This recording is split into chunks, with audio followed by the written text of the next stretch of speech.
নমস্কার স্যার। নমস্কার স্যার, আপনি এলিট স্কোয়ারে শপ পারচেস করেছেন, তো এখানে আপনি শপ পারচেস করার সিদ্ধান্তটা কেন নিলেন? এখানকার প্রথম কথা তো এখানকার প্লেস খুব ভালো, ব্যান্ডেল আচ্ছা। মোড় এটা। আমরা এখানে ছোটবেলা থেকে আছি, আমরা জানি এই প্লেসের অবজেক্টিভটা কি, খুব আচ্ছা। ভালো এখানে।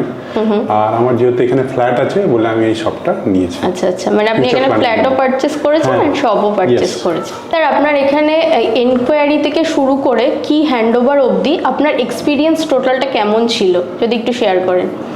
এক্সপিরিয়েন্স আমার খুবই ভালো ছিল, সব কিছু প্রফেশনাল আছে এখানে, কথাবার্তা আর হিউম্যান রিলেশনশিপ খুব ভালো এনাদের, আর পিআরটাও খুব ভালো। তো খুব ভালো লেগেছে আমার এখানে সব কিছু। এখানে তো অনেক কিছু প্রজেক্ট আছে ফিউচারের জন্য ব্যান্ডেলে, সেই ক্ষেত্রে খুব ভালো হয়ে যাবে এখানে সব নেওয়াটা। ইন ফিউচার আপনি অনেকটা ডেভেলপ করতে পারবেন, সেটাই আপনি বলছেন, তাই তো? এখানে 185টা ফ্ল্যাট হবে, তো নিশ্চয়ই অনেকগুলো ফ্যামিলি আসবে, ফ্যামিলির অনেকগুলো নিড থাকবে, সে দূরে না গিয়ে আমাদের কাছাকাছি দোকান থেকেই পারচেস করবে, সেই ক্ষেত্রে আমাদের তো সুবিধা হবে। ধন্যবাদ স্যার, আপনার অভিজ্ঞতা শেয়ার করার জন্য খুব ভালো লাগলো।